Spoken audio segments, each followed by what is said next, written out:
One. That was Faith Evans. You used to love me. So I know that I said that I had done all I could here about this whole Monique situation, but over the weekend, her and her husband released a video where I was doing the interview and I detailed my daughter's sexual trauma. Monique has taken that video and perverted it for her own uses. She decided to add her own narrative. I will only say this, and I'm answering this now in response to a request from my daughter, who, of course, over the weekend was crying, of course, having her trauma, tried it out in front of the world in a situation she had nothing to do with, that doesn't have anything to do with a contract, would be traumatizing to anybody, particularly when it's from somebody who claims to love us for real. But she proceeded to talk about how I let a man touch my child, which nothing could be further from the truth.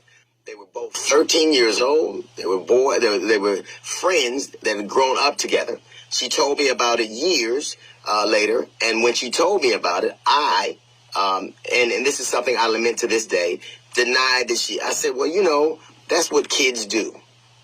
Now, that was my estimation of it. It was not her interpretation of it. She was hurt by that. And I will never forgive myself for not, A, believing her, and B, handling it the way I did. But for Monique, A, to put a man in that room, which never happened, and B, to bring up sexual trauma in an argument that has nothing to do with what you're talking about, is unconscionable. My daughter Tyler addressed it, my daughter Ryan addressed it with her in a letter. And the thing that I was most proud about in the letter is not only that she held her head high, because she's supposed to. The other thing is, she said, there are legitimate things you could have gone after my father about, because my children know exactly who I am. They know that I'm not perfect. They know that I'm flawed. And none of them would have a problem with you assailing things that are really true. But you and your husband putting a man in my daughter's room, and that is not what I said, and weaponizing it and using in a trite argument shows exactly how low you are. You are a monster. You literally are. You didn't play Precious. You didn't play Precious's mother. You let her out. You stopped pretending to be human, and you won a role for being you won a Oscar for being exactly who you are. Who says they love women and are there for women and protect the babies and would trot out someone's sexual trauma just to use in an argument? I don't know anything about you. I know that what happened to you when you were a child, what happened to you when you were growing up, those things are traumatic to you, and I would never bring them up. Never. It would never occur to me to do it, because that's not where I live. That's not what I do.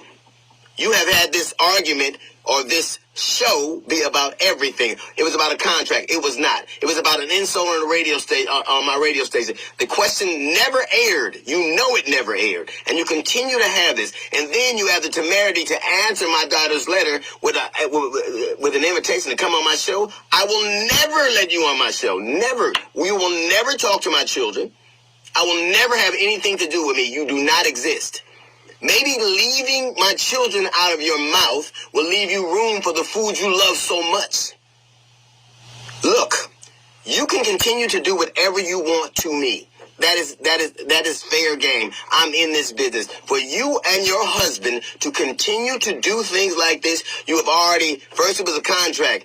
You've attacked everything. The dog, my wife, now my children. Enough. You do not exist to us. You don't get to break my family. You don't get to do that. I don't know if you ever had a man who loved you as much as I love my children. I don't know if you've ever had anybody who's standing in your stead, because the man next to you damn sure ain't doing it. All he's doing is wrecking what's left of the rubble of a career that you're pretending to build, trying to build back. Leave my children alone. Stay with me and we're fine. You're a horrible woman. You love women like Ike loves Tina. Now that girl over there, I shouldn't call you a girl, this woman over here, you know one thing for sure. I love you. And I'd never let it. And I'm your daddy for real. And you don't have to pay me for it. One day I hope that you're happy and you can stop being such a miserable, low human being.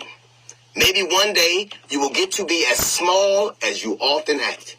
That's a little note from the GED section. We got the Jazz Report coming up in 15 minutes. It's the D.L. Hughley Show.